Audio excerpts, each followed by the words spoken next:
en rhumatologie, on sait qu'il y a plusieurs médicaments que vos patients ils prennent, hein, ceux qui ont du lupus, de la polyarthrite, des médicaments surtout, je veux dire, qui sont testés aujourd'hui éventuellement contre le coronavirus. Je pense à la chloroquine, je pense au tocilizumab.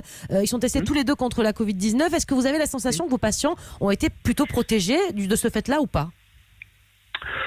Alors franchement, d'abord au niveau personnel, pour ce genre d'évaluation, on ne peut pas l'évaluer au niveau d'un docteur dans son coin.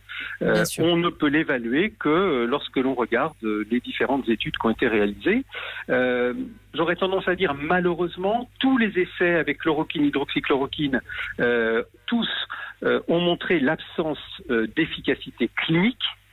Tous, je dis bien tous, ont montré l'absence d'efficacité clinique malgré tout ce qu'on a pu entendre. Et je peux comprendre quand on a l'espoir, eh bien évidemment, on essaie de voir les aspects positifs. Malheureusement, quand on regarde la balance entre les bénéfices et les risques de la chloroquine et de l'hydroxychloroquine, eh bien aujourd'hui, la balance est clairement en défaveur de la prescription de ce traitement. Alors évidemment, quand j'entends le président des États-Unis redire que la chloroquine... J'allais vous demander votre avis sur cette trumpisation de la science, là, qui est assez dingue quand même. Exactement, c'est quand même assez incroyable de voir comment...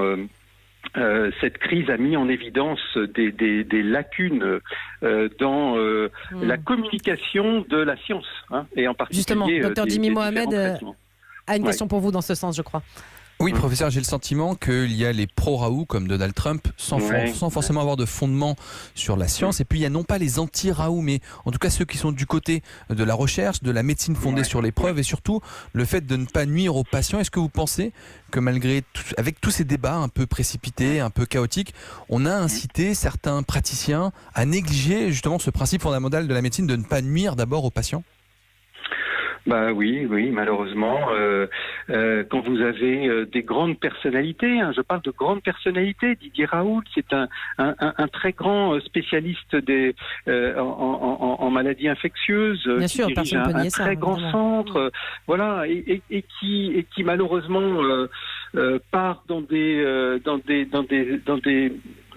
considérations absolument non scientifiques, eh bien, voilà à quoi ça aboutit.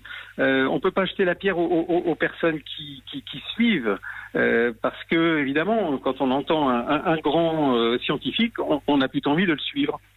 Malheureusement. Parce qu'il y a beaucoup de grands scientifiques qui parlent et personne ne dit la même chose. Donc pour les patients, c'est un peu compliqué de suivre. Exactement. Et tout le monde est perdant au final. Tout le monde est perdant.